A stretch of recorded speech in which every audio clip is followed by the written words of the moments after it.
Hey guys, welcome back to my class 10th। आज करने जा रहे हैं रियल नंबर्स। पहला चैप्टर आप सबकी एनसीईआरटी का हम थोड़ा बाद में करते हैं क्योंकि कंपैरेटिवली थोड़ा बोरिंग आ जाता है। मैं अपनी तरफ से पूरा इंटरेस्टिंग बना दूंगा इसको, ये मेरा प्रॉमिस है। ठीक है जी। शुरू करते हैं। सबसे पहले ये मैंने नंबर सिस्टम का चार्ट बनाया है, इसको समझ लेते हैं थोड़ा सा क्योंकि ये बहुत इंपॉर्टेंट है। ठीक है जी। सबसे पहले हमने क्या पढ़ा था बचपन में? Natural numbers. नेचुरल नंबर्स क्या होते थे? जो वन से स्टार्ट होते थे, 1 2 3 4 और इन्फिनिटी तक जाते थे। 1 2 3 4 इन्फिनिटी तक चलते जाएंगे। अब इनका हमारे पास एक सिंबल होता है जिससे हम नेचुरल नंबर्स के सेट को डिनोट करते हैं, कैपिटल एन। नेचुरल नंबर्स और जीरो तो सबको पता ही है, अकेला ही है जीरो सेट में। ठीक है, जीरो का कोई सिंबल नहीं होता। अब जब नेचुरल नंबर और जीरो मिल गए तो बने होल नंबर्स। इसका symbol is capital W. Zero से स्टार्ट होते हैं, 0 1 2 3 और चलते जाते हैं इन्फिनिटी तक। अब आते हैं नेगेटिव इंटीजर्स। नेगेटिव इंटीजर्स में क्या होता है? जहाँ पॉजिटिव नंबर होंगे नेगेटिव भी होंगे, -3 -2 -1 और ये चलते जाएंगे माइनस इन्फिनिटी तक। तो इसको ऐसे बनाता हूँ मैं, ये ऐसे चलते जाएंगे, -4 -3 -2 ऐसे चलता जाएगा माइनस इन्फिनिटी। इधर इन्फिनिटी तो इधर माइनस इन्फिनिटी। अब ये नेगेटिव इंटीजर और होल नंबर मिलके बनाते हैं इंटीजर फैमिली। इसका सिंबल इज कैपिटल जेड। अब इंटीजर के अगर एग्जांपल लिखने हो, यहाँ लिख देते हैं। इंटीजर का अगर सेट लिखना हो मैंने, -3 -2 -1, zero is also included, 1 2 3 and so. Minus infinity से आ रहे हैं, जीरो इज इंक्लूडेड और इन्फिनिटी तक जाएंगे।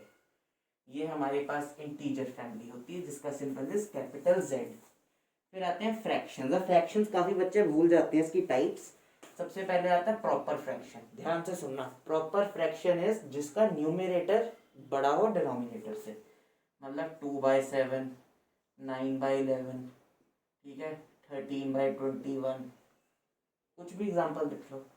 इम्प्रॉपर जिसका भैया हमारे पास न्यूमरेटर बड़ा होता है, 7/2, 11/9, 21/13, कुछ भी आप एग्जाम्पल कर सकते हो। Mixed 2 1/3, 7 5/2, 9 11/3, 3 into 2 6 plus 1 7/3, 7 into 2 14 plus 5 19/2, ऐसे 3 into 9 27 plus 11। ठीक है जी, ऐसे लिखते थे इसको। अब जब ये सब कंबाइन हो गए, इंटीजर्स भी और फ्रैक्शन भी, तो बनते हैं रैशनल। रैशनल नंबर जिसका सिंबल होता है कैपिटल क्यू। अब इसको डिफाइन करेंगे। और होते हैं इरैशनल। इरैशनल को भी अभी डिफाइन करूंगा मैं। जब रैशनल और इरैशनल मिल गए, क्या बोला मैंने? रैशनल और इरैशनल मिल गए तो सबका बाप आता है रियल नंबर जिसका सिंबल इज कैपिटल आर। तो ये हमारा बेसिकली चार्ट है नंबर सिस्टम का। अब जो सबसे इंपॉर्टेंट डेफिनेशन है रैशनल नंबर्स। अब रैशनल नंबर्स को हम डिफाइन करने जा रहे हैं।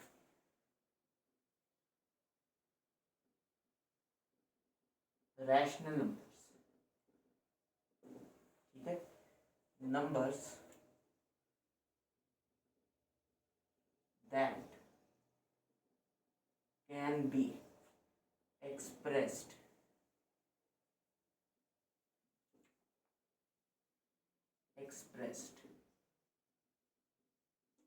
in the form of P by Q, where P and Q are co-prime integers and Q is not equal to 0। ये हमारी डेफिनेशन है रैशनल नंबर्स की। अब सबने रटी हुई है 9th क्लास के अंदर। कि भैया वो नंबर जिसको p बाई क्यू फॉर्म में लिख सकते हैं, p बाई क्यू की जगह a बाई बी लिखो, x अपॉन y लिखो, जो मर्जी लिखो, जिसको हम p बाई क्यू फॉर्म में लिख सकते हैं, where p and q are coprime. अब ये को प्राइम वर्ड काफी बच्चों को याद नहीं होता, पहले इसी को डिस्कस करते हैं। व्हाट इज को प्राइम?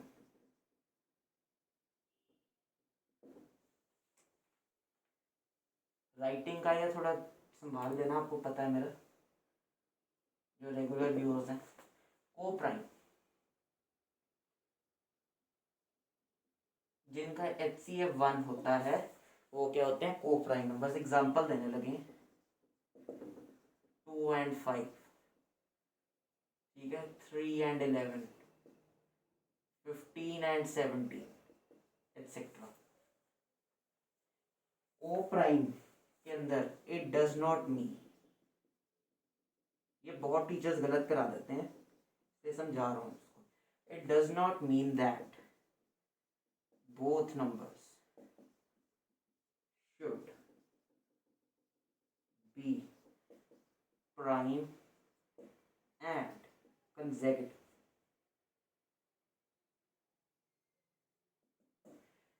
को प्राइम नंबर्स का बेटा ये मतलब है कि इन दोनों का, दोनों नंबर्स का HCF 1 होना चाहिए। इसका ये मतलब नहीं है दोनों नंबर्स प्राइम भी हों और साथ साथ हों, कंसेक्यूटिव हो साथ साथ, ठीक है। जैसे एग्जांपल दिया 2 and 5 HCF 1 है, 3 and 11 HCF 1 है, अब 15 and 17 HCF 1 है, लेकिन ये प्राइम नंबर नहीं है, ठीक है ना, तो ये भी को प्राइम फैमिली में ही काउंट होगा।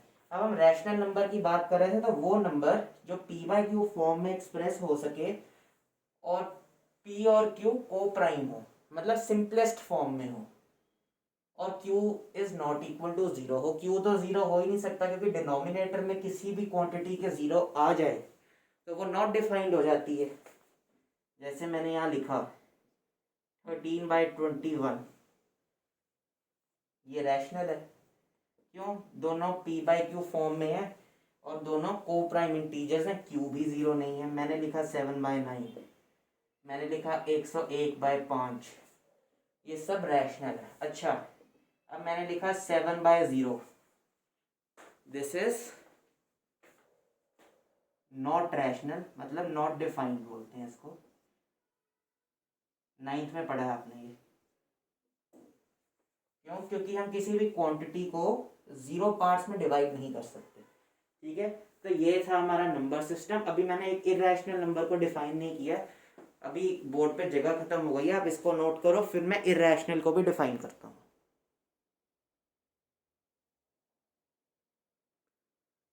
कर लिया नोट? अब इर्रेशनल नंबर्स को डिफाइन किया मैंने, क्या? Numbers that can not be expressed in the p by Q form. Example √2, √3, √5 and so on. मतलब जो नंबर रूट के अंदर फंसे होते हैं बेसिकली, उसको हम क्या बोलते हैं? Irrational numbers.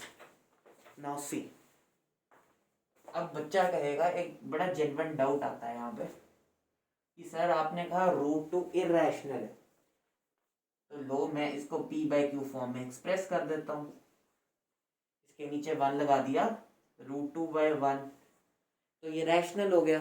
ये एक बच्चे ने मेरे से डाउट पूछा, लेट्स से। तो आप बताओ, क्या ये रैशनल नंबर है? क्या ये रैशनल है? क्या आंसर है इस जवाब का, सवाल का? नो, बिकॉज ये जो p एंड q है, न्यूमरेटर एंड डिनोमिनेटर है, p and q should be coprime integers. p and q should be coprime integers. अब √2 क्या, √2/1 जो है, क्या ये को प्राइम है? √2 तो एक इर्रेशनल नंबर है, तो ये इसकी जस्टिफिकेशन है। बच्चा ये डाउट पूछेगा कि मैंने सर नीचे 1 लगा दिया, ये रैशनल क्यों नहीं है? क्यों? क्योंकि जो P और Q है इन दोनों का HCF 1 होना चाहिए। इसका क्या मतलब है? P और Q का HCF शुड बी 1। ठीक है, ये है इरेशनल नंबर। इसकी डेफिनेशन को नोट करो, फिर हम अपने आज के टॉपिक को स्टार्ट करते हैं, विच इज डेसिमल एक्सपेंशन। अब हम करने जा रहे हैं डेसिमल एक्सपेंशन, डेसिमल चार्ट। अब जो रैशनल और इरेशनल नंबर जो भी हमने समझे, इनकी डेसिमल एक्सपेंशन क्या होती है। अब देखो, जो रैशनल नंबर होते हैं उसकी होती है टर्मिनेटिंग, या तो टर्मिनेटिंग या नॉन टर्मिनेटिंग रिपीटिंग। इरेशनल की अभी बाद में करते हैं, अभी पहले टर्मिनेटिंग का मतलब समझते हैं। देखना जरा यहाँ पर,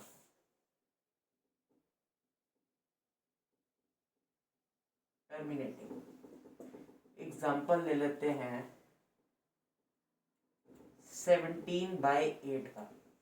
क्या ये टर्मिनेटिंग है या नहीं? अब टर्मिनेटिंग का मतलब होता है कि जब मैं इनको डिवाइड करूंगा ये डिवीजन खत्म हो जाए, उसको हम टर्मिनेटिंग कहते हैं। इनको करके देख लेते हैं डिवाइड। 2 पे गया, 1 बचा, पॉइंट लग गया, 1 पे गया, 2 पे, 5 पे। अब आप देख सकते हो यहाँ पे कि डिवीजन खत्म हो गई। इसका 17/8 का क्या आंसर आया? 2.125। हाँ, ये डिवीजन खत्म हो गई, सो दिस इज टर्मिनेटिंग। अब जब आपको एग्जाम में आएगा, आपको ऐसे करके नहीं देखना डिवाइड, ये मैं अभी बताऊंगा आपको थोड़ी देर बाद कैसे चेक करना है। 1 सेकंड का काम है, पहले हम समझ लेते हैं कॉन्सेप्ट को। ये था टर्मिनेटिंग। अब अगर मैं बात करूं नॉन टर्मिनेटिंग की, नॉन टर्मिनेटिंग डेसिमल एक्सपेंशन क्या होती है? वो डेसिमल एक्सपेंशन जिसकी मैं डिवीजन करूं, वो डिवीजन का अंत ना हो, वो डिवीजन खत्म ना हो। अब we can take an example, 5/3 ले लेते हैं।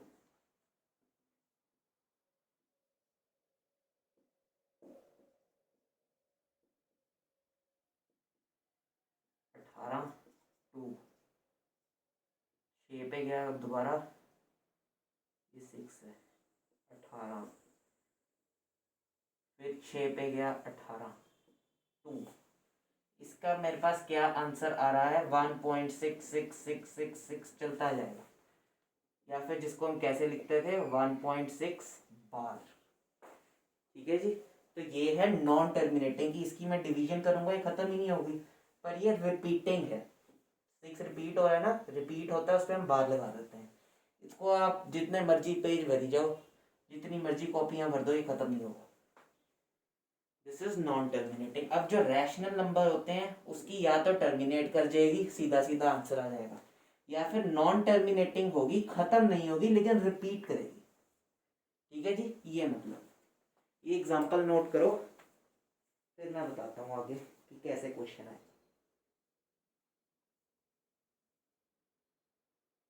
अब जो इरेशनल नंबर्स हैं, इरेशनल नंबर्स, इनकी तो भैया ना ही टर्मिनेट होगी कभी, ना ही रिपीट होगी। ठीक है, आप कुछ भी लिख सकते हो।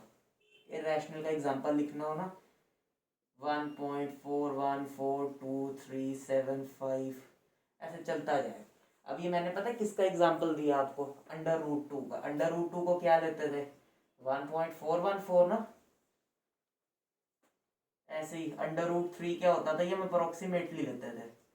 इसको आप करते जाओगे 1.732156 ऐसे चलता जाएगा, इसका कभी अंत नहीं है। ठीक है जी, तो इसके ऊपर हमें क्वेश्चन नहीं आएगा इरेशनल के ऊपर, बस ये याद रखना है, नीदर रिपीटिंग नॉट टर्मिनेटिंग, ना ही कभी खत्म होगी ना ही कभी रिपीट करेगी। ठीक है, अब हम चलते हैं मेन बात के ऊपर। बहुत थ्योरी पढ़ ली, अब इसके ऊपर हमें क्वेश्चन कैसे आएगा, हमें वो क्वेश्चन देंगे पेपर के अंदर। अभी जैसे हमने एक एग्जांपल लिया था 17/8 का, कि बताओ ये कितनी, ये टर्मिनेटिंग है या नहीं। या पूछ लेंगे ये कितनी प्लेसेस के बाद टर्मिनेट करेगा एक नंबर का। तो अगर रैशनल नंबर की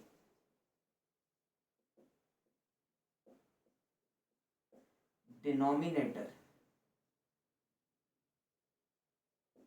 में 2, 5 या 2 हो, 5 हो या 2 एंड 5 दोनों हो, देन इट इज टर्मिनेटिंग। बहुत इंपॉर्टेंट है ये, आएगा बोर्ड में।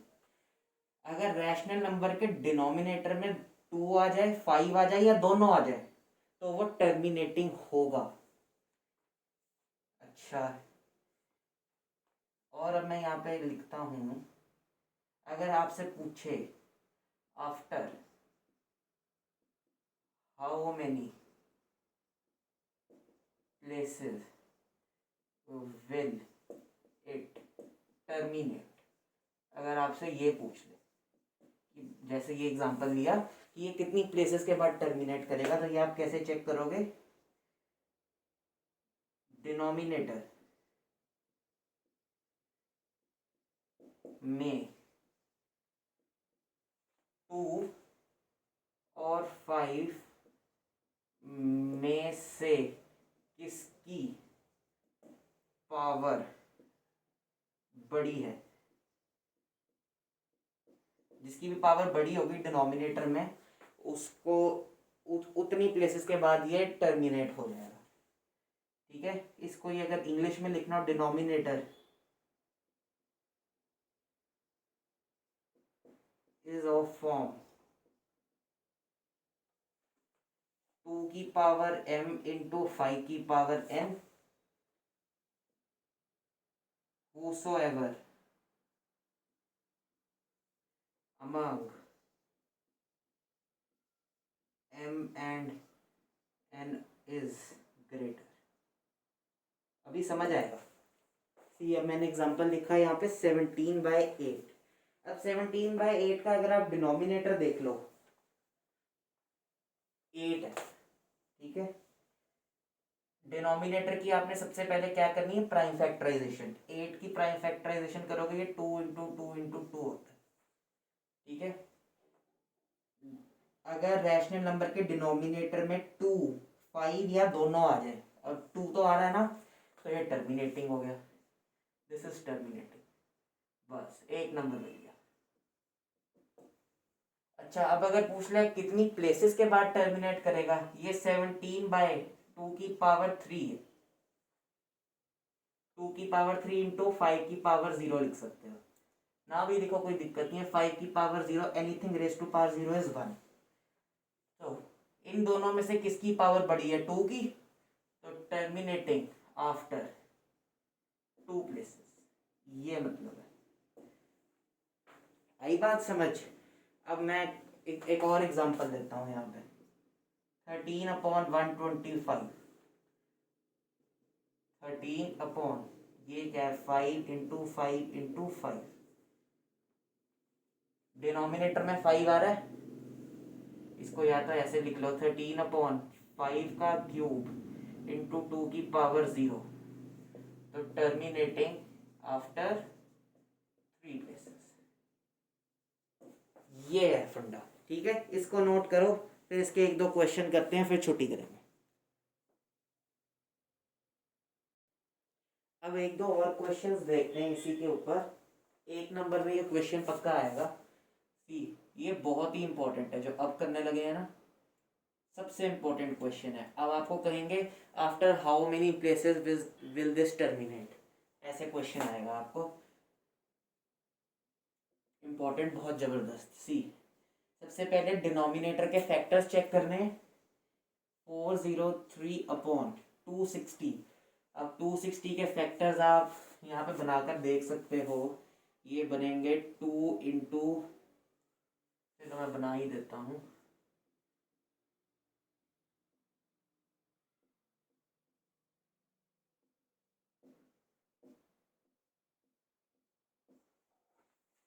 2 × 2 × 5 × 13, ठीक है।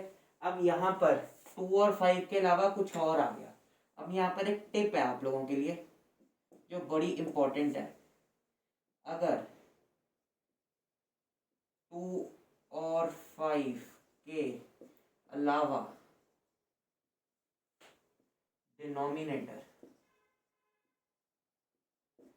में कोई नंबर हो तो चेक कि वो न्यूमरेटर से कैंसल ना होता हो।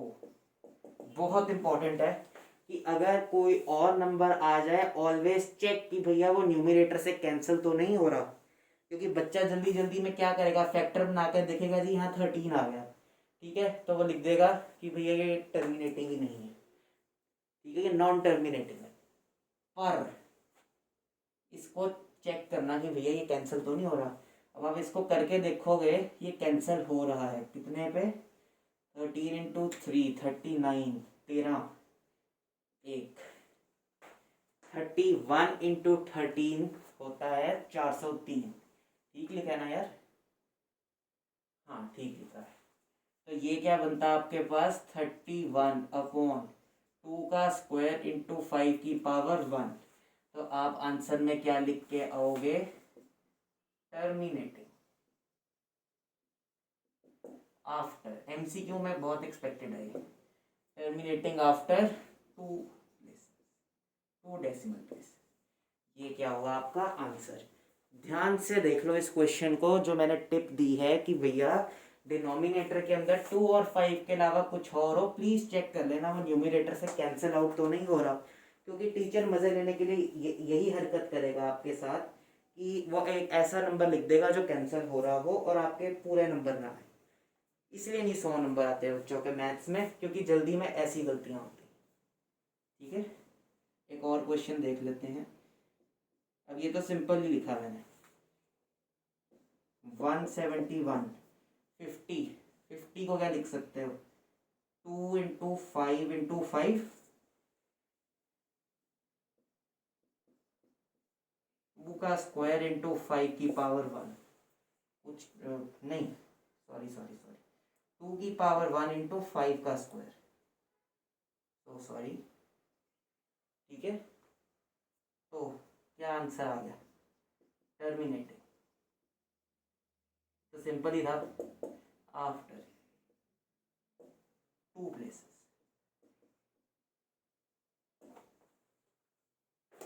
हुई थोड़ी थोड़ी बात क्लियर?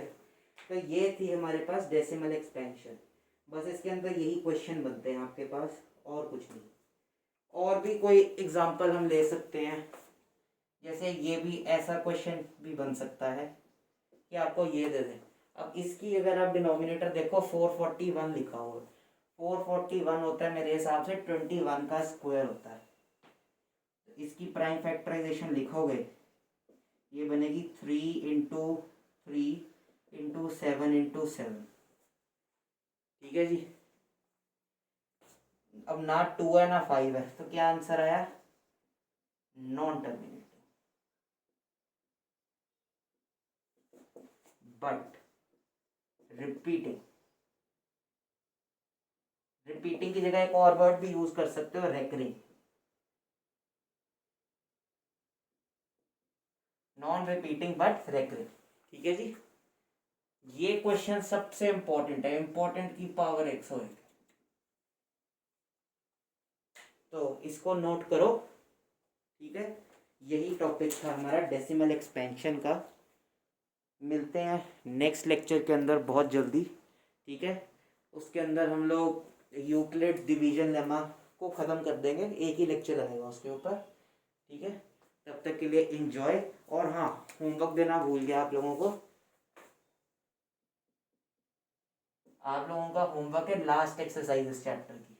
हमने चैप्टर को लास्ट से स्टार्ट किया। एक्सरसाइज 1.4 पूरी करनी है, 10-15 मिनट लगेंगे बस, कोई टेंशन लेने की ज़रूरत नहीं है। ठीक है, सो होमवर्क कंप्लीट करो, मज़े करो, बस 2 और लेक्चर के अंदर वील वाइंड अप। ठीक है, thanks for watching, bye bye.